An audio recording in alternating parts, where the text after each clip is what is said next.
First, my guest tonight made his first MLB All-Star team last season as a 33-year-old relief pitcher. He then agreed to a 2.5-year, $12.5 million deal with the Astros this offseason, and that can help him add quite a bit to his impressive baseball card, autograph, and memorabilia collection from his home in Melbourne Beach, Florida. Pat Neshek, good to talk to you, my friend. Yeah, thanks for having me on. So just compare for the audience your off seasons of free agency last year compared to this one this year.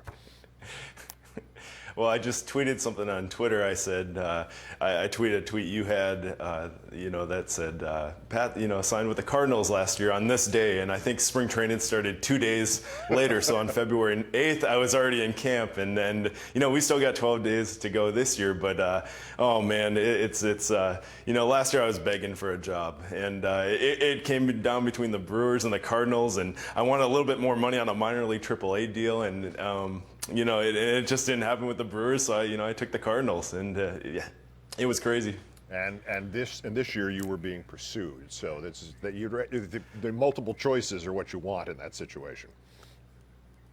Yeah, it started off early, right when the season got over, and I think we talked to 18 or 19 different teams, and you start getting the teams all together and see who offers the most money, and then you break them down on location, teammates you played with, and we got down to a couple teams, and that's kind of why I picked Houston. Was I played with a lot of the guys on the team, and they're great guys, and it's going to be a lot of fun. All right, so now the important stuff, like all good card collectors, now you can go shopping with all this money. Are you looking for anything in particular?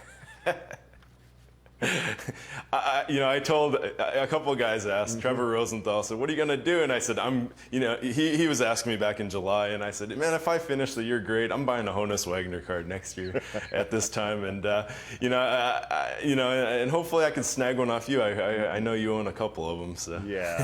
Yeah, that's not going to happen. But the market is all, if you want to get one, there's always one available because they do command some large cash, although not from your perspective now, so there you go. I'll be hunting the auction houses. Have you always been a collector? Were you a collector as a kid and you resumed later? What's the origin of your collection? Yeah, I was a kid of the 80s, so I think every kid during that time frame had cards, and now we all found out all those cards in the 80s and early 90s are worthless. So, but I kind of got back into it in college. I had a roommate that would go to team hotels, and he would stock AAA ballparks and get autographs, and I tagged along with him a couple of times, and I had a blast, and that's kind of what got me back into it. And then when I was in the minor leagues, I started a web page back, I think it was 2003, 2004, right, that would just chronicle, now we have Twitter that we could all go out and follow people, but back then I'd chronicle that, and I always said if you guys want an autograph card of me, just send me a card of any baseball player in the history of the game, and I'll send you one of mine. I just include a SAS. And that kind of got me back into it. I got numerous, I'll open up my fan mail every week and get 50 new cards from people all over the country. And that's really helped me build my collection. All right, for the outsiders, a SAS is an SASE, that's self-addressed stamped envelope. Just wanted to sort of clear up the terms. Yeah, just put a stamp back. For those people who are not fortunate enough to be collectors. I've never asked you this question either. Do you have a favorite thing in your collection, autograph, card, whatever? It's got to be the Babe Ruth ball now. Yeah. I traded my number with John Lackey, and that's got to be the number one. But no, a lot of the stuff's the sentimental stuff. My first couple autographs were Kirby Puckett when I was 5 years old, and I love that stuff. That's stuff. It might not be worth a ton, but it's just it's pretty awesome because it was with me since day one. To talk about nostalgia and sentimentality, the All-Star game that you went to last year happened to be in Minneapolis last year. You pitched there. You're from the area. What in the world was that like?